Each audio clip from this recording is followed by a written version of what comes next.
നമസ്കാരം. മക്കളുടെ നക്ഷത്രം ഇതാണോ എങ്കിൽ മാതാപിതാക്കൾ ഉടൻ തന്നെ അതിസമ്പന്നരാകുകയും കോടീശ്വര യോഗം കാണുകയും ചെയ്യുന്നു. ജ്യോതിഷപ്രകാരം 27 നക്ഷത്രങ്ങൾ ആണ് ഉള്ളത്. ഇതിൽ ഓരോ നക്ഷത്രക്കാർക്കും ഓരോ ഗുണങ്ങളുണ്ട്. ജനന സമയം അനുസരിച്ച് ഇതിൽ മാറ്റങ്ങൾ വരുമെങ്കിലും പൊതുഫലം എല്ലാവർക്കും ഒരുപോലെ തന്നെ ആയിരിക്കും. ചില നക്ഷത്രക്കാർ ജനിക്കുമ്പോൾ തന്നെ മാതാപിതാക്കൾക്ക് ഭാഗ്യവുമായാണ് കടന്നു വരുന്നത്.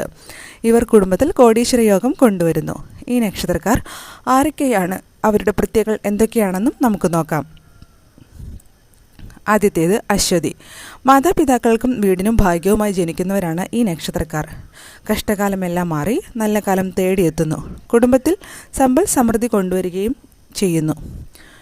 ഭരണി. മാതാപിതാക്കൾക്ക് ഭാഗ്യം കൊണ്ടുവരുന്ന അടുത്ത നക്ഷത്രം ഭരണിയാണ്. ഈ നക്ഷത്രക്കാർ മക്കളായി ജനിച്ചാൽ മാതാപിതാക്കൾക്ക് ഭാഗ്യവും ഉയർച്ചയും സർവ്വ ഐശ്വര്യവുമാണ് ഫലം. കൂടാതെ ഏറെ ഗുണഫലങ്ങളും കുടുംബത്തിനും ഉണ്ടാകുന്നു.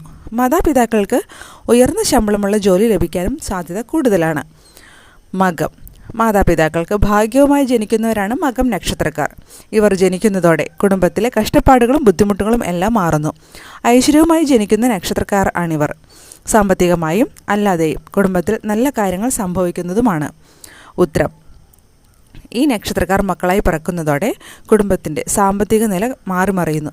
മാതാപിതാക്കൾ അതിസമ്പന്നരാകുകയും പുതിയ വീട്, മാതാപിതാക്കൾക്ക് ജോലി എന്നിവയും ലഭിക്കുന്നു.